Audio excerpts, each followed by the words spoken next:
me when you were made aware that your daughter was vaping and had an addiction.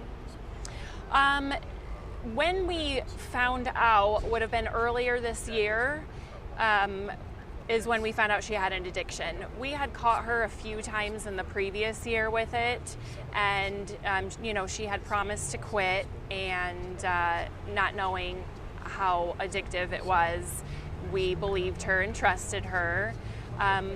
But come around January, I would say, is when we really started noticing some serious medical issues and some serious changes with her. You said in January? Yeah. Talk to me about some of those issues that you noticed. Some of the issues were her grades dropped tremendously. Her attitude had changed. She didn't really care about anything anymore. She's played softball since she was 5 years old, and she quit softball. And we noticed a trend with school, started skipping classes, which was never anything that she had ever done before. I mean, she came from a 4.2 GPA to almost failing every single class. Were there any medical issues along with maybe the attitude change and the the fatigue? Yep. She started having seizures, and we couldn't quite figure out what it was. We didn't know if it was like the stress of school, being in high school and putting all that pressure on yourself to get good grades. But yeah, she started having seizures. They started getting worse and worse as the days went by, to the point where we actually had to withdraw her from school because she couldn't stay even a couple hours in school without seizing. So we had to take her out of school because of health reasons. And were there any lung-related respiratory things that you noticed along the way? Luckily, no. She is one of the lucky ones, I believe.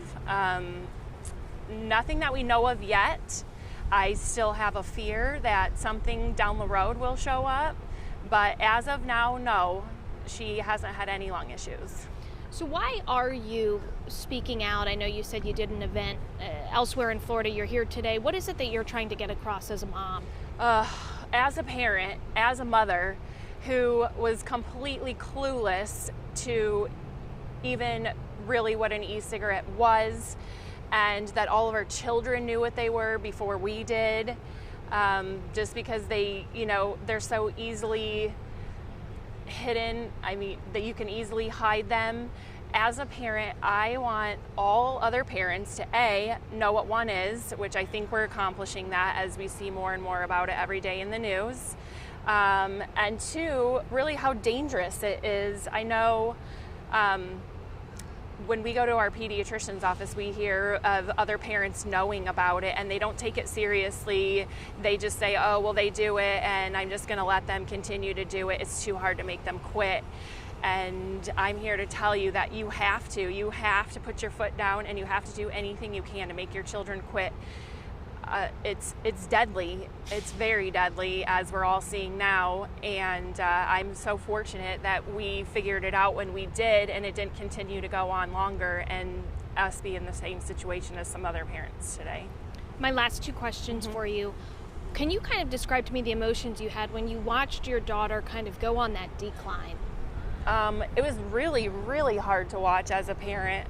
As a parent who had such a great relationship with her, such a good kid, and she's still a good kid. She just made a bad mistake down the road, like we all do at teenagers. We all want to experiment with things that we haven't ever done, or try, not that we haven't ever done, but things that we didn't even teach her about. We talked to her about drugs, alcohol, and smoking, but never vaping, as I didn't really know that was an issue and something that we needed to discuss with her. Okay. And how is your daughter today? Is she still being homeschooled? Is that correct? She is being homeschooled, unfortunately, because it's everywhere. It's all over. All her peers do it. And because so it's a way to fight the addiction by not even being around it. Exactly. Okay. That's best as parents, what we know what to do right now. So that's what we're going to continue to do until we can figure it out.